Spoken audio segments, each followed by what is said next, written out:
Station. So, uh, looking out over the city, I see the grid. Actually, it's a very Tron Legacy-esque kind of view of things. And then when we do Override, it's very Tron original movie. I mean, I guess everybody finally got the cyberpunk they wanted.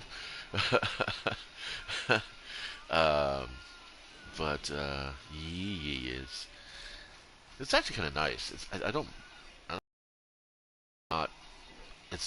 It shows you that the whole digital world, uh, cyberpunk, Tron kind of thing, Neuromancer like existence is a game that can actually happen and be um, a functionally enjoyable experience. So yeah, thought for the day. The enemies we face, they are the type of gamers that we are, believe it or not. I think that's what it was because I used to think that why would they give us so many They say opponents, so many honor different among types of armies thieves to fight lasts off only too good if to be if it destroyed. wasn't inspired by the Warhammer Was it 40,000, prison? Warhammer They Fantasy knew only weakness, games, tyranny. tabletop games. There's My a lot in this goodness. game that kind of echoes my experiences with Warhammer 40k from Games See you Workshop. on your road. The textures, the grunge, the grimdark, even the way the armies are formulated against us. Anyway, then we can What's get up, my human? bounties. Oh, I cleared a bunch. Cool. What did we get? We got an engram. Oh, so fun. What's the? It's a bow. Nice. I got a stack of glimmer saying Banshee's probably got something. Banshee's. Oh wait, I got Hawthorne over here too. Listening to some gorillas in the background. Sorry if it's coming through.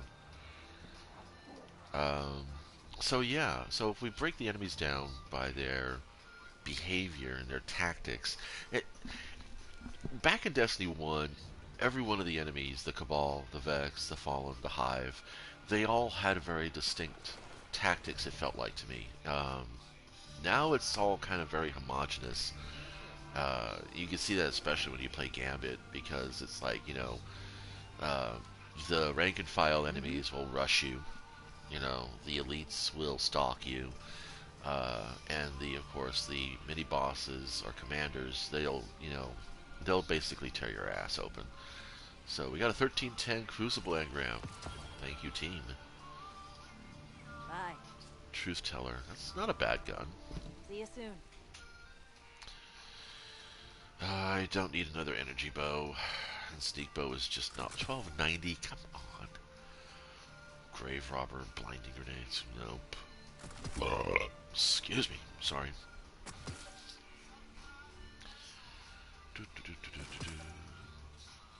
And I got some kind of a sparrow thing here.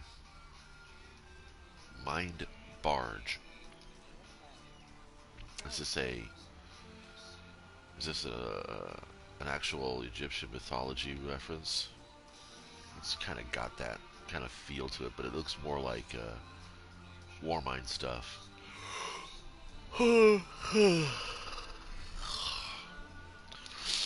Nah.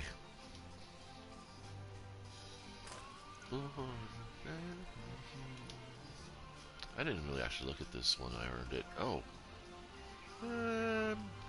It's kind of like if the Eldar were building sparrows. That's actually not a bad design, although I can fix I this. think if I make this be the front, and, take these thrusters and put them towards the back, that would make a great, like, hover tank kind of ship, low orbital striker.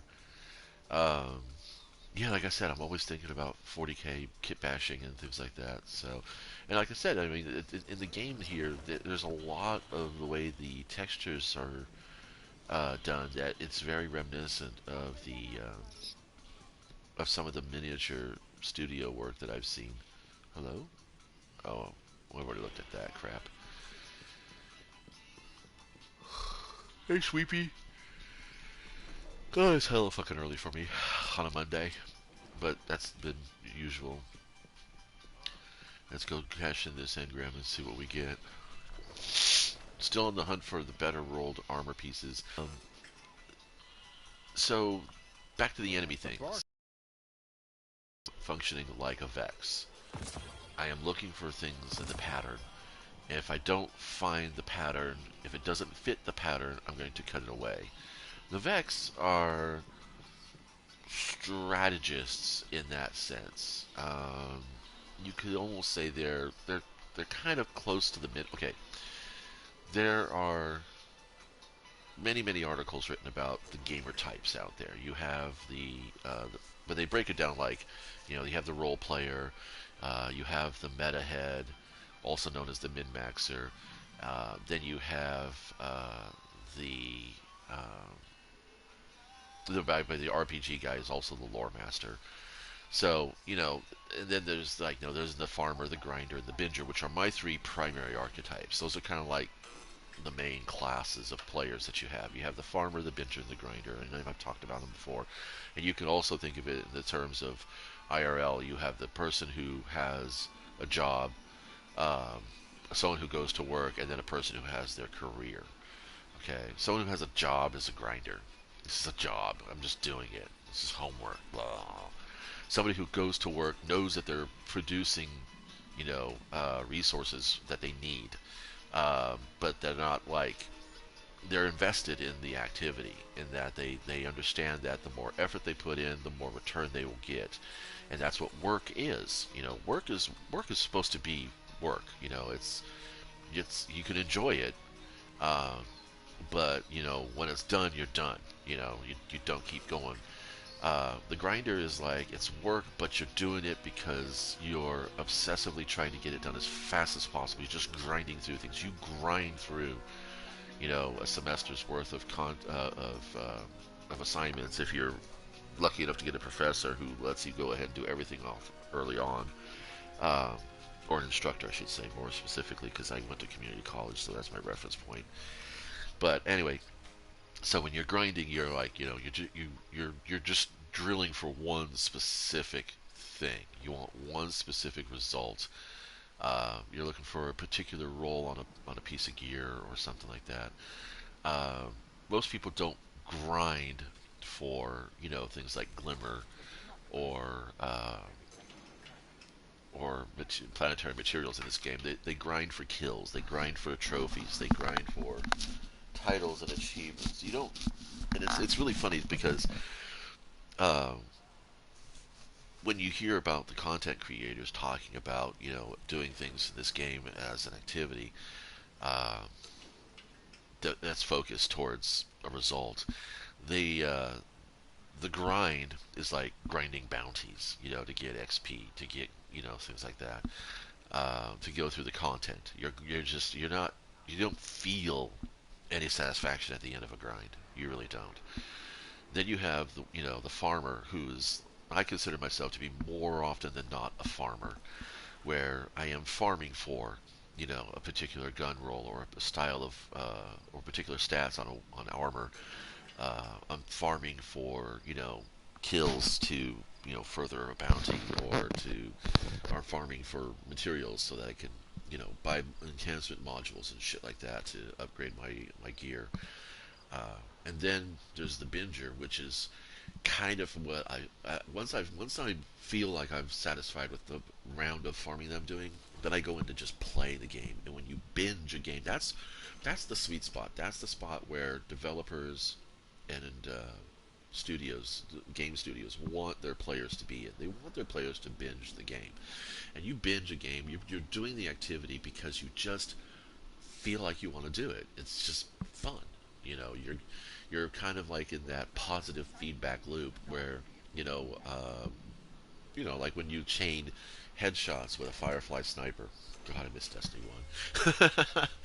And yeah, it's just satisfying, as some of the ASMR people like to call it. So satisfying, just watching their heads explode out their asses. Yeah, because Firefly used to do that. That the head would explode, but then there would be a secondary explosion going out the other end. I don't know if it was just the way the camera was at the time. given the effect, but or if the designers actually did it on purpose. But I always found it humorous.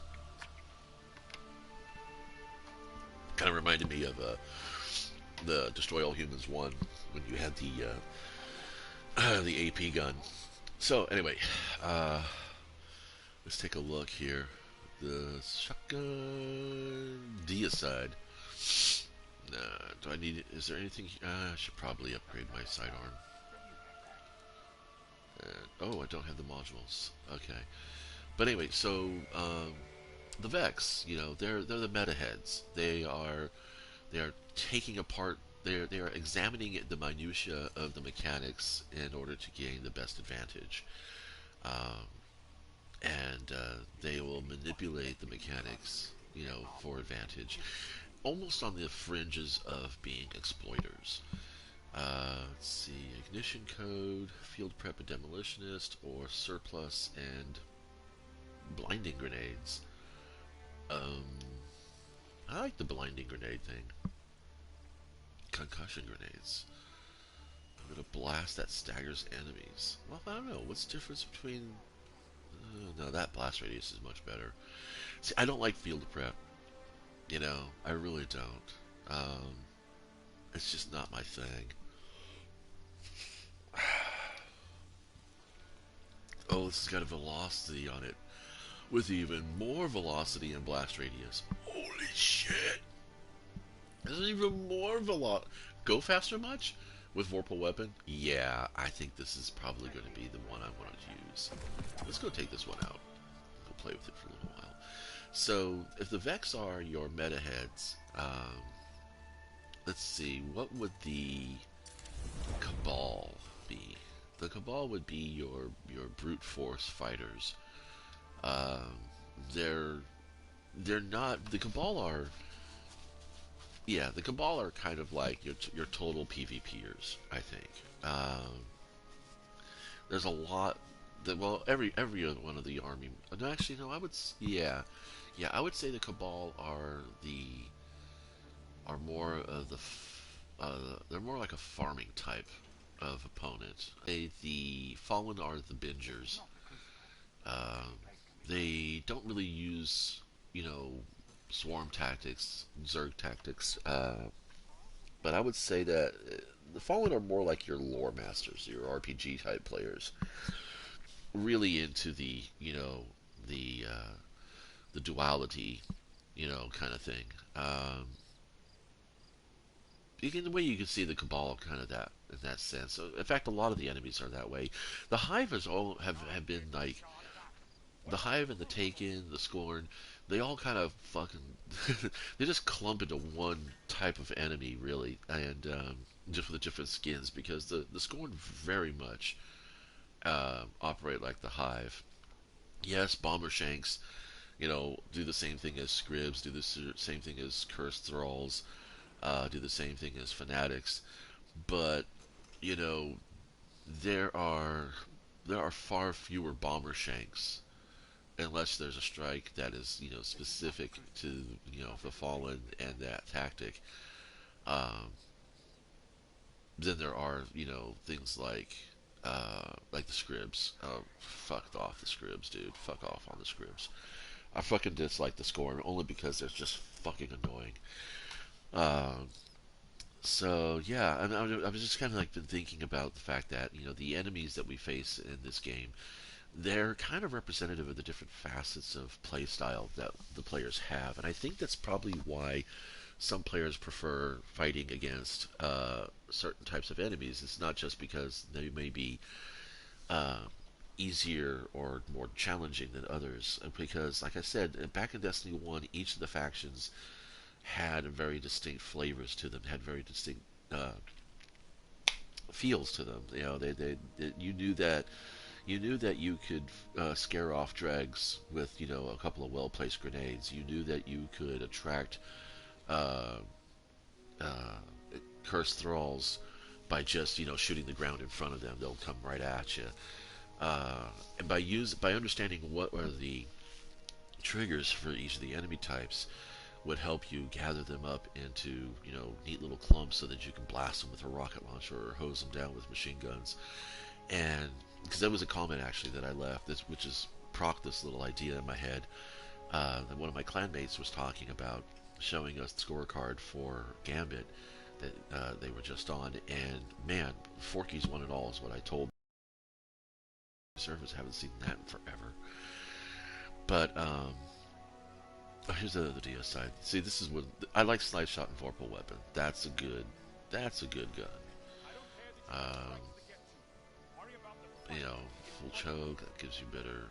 That's actually really good. If this had a range master work on it, it would probably be very impressive. Um, but I'm not going to play with it right away.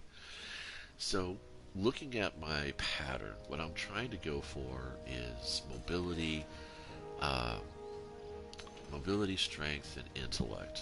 I know a lot of people say recovery is really strong, and some people will go ahead with resilience. Now, resilience has just kind of happened organically here, but as you can see, I've poured pretty much everything into intellect and mobility, and I'm really trying to. I have the strength stat. I'd love to get strength up into the 90s. That would be fantastic. So, looking for pieces of armor that can do that. And it's, yeah, it's something to look for. So, I think that's about it. I don't know if this actually went to any kind of a clear point for you guys or not, but so let me think about it for a little bit and kind of give an idea. Are you a binger, a farmer, or a grinder? Be honest. Um, and more importantly, you know, what opponent type, which enemy type in this game do you prefer to fight against? And then ask yourself, why is that? Is it because you understand their tactics, or do you just feel that they represent something you know want to edit? I guess was the word. But yeah, thanks for watching.